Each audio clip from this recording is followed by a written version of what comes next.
Details of these stories and more coming up shortly. Do stay with us. And in our very first story, passengers without face masks are forced to buy one or they are dropped off at the lorry terminal in Kaneshie. But as Sarah Parker reports, months after the outbreak of the coronavirus, some commuters are still in denial, making enforcement a challenge. This is the Kaneshie lorry terminal, where one can find a vehicle to every corner of the country. A careful look around revealed most patrons moving about without face mask or observing any social distance with persons they encounter. But no vehicle moves out of the two entrances of the yard without a rigorous check by the security.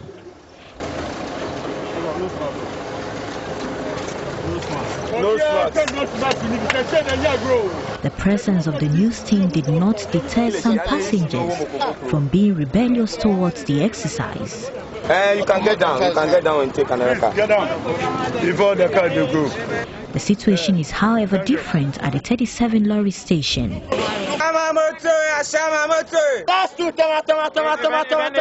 Operators of the stations are hopeful the social distancing protocol in vehicles will continue after restrictions are lifted, but want government to absorb more of their costs. We want a reduction in prices for spare parts and tires as well as fuel.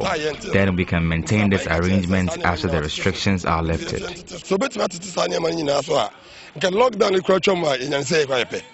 A driver, Akins Odro, cannot be bothered if a passenger has face mask or not.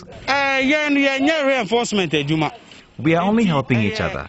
We hardly get passengers after 10 a.m., so we can't risk demanding the wearing of face mask.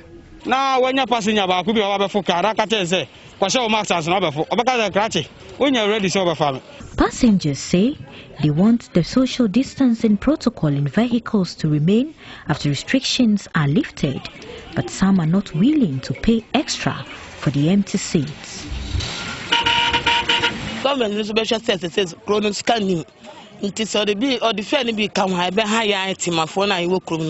My comfort and my safety sake, that is first, paramount, than how much I'm going to pay. When it's 4-4, you know, the way we sit, it's not easy.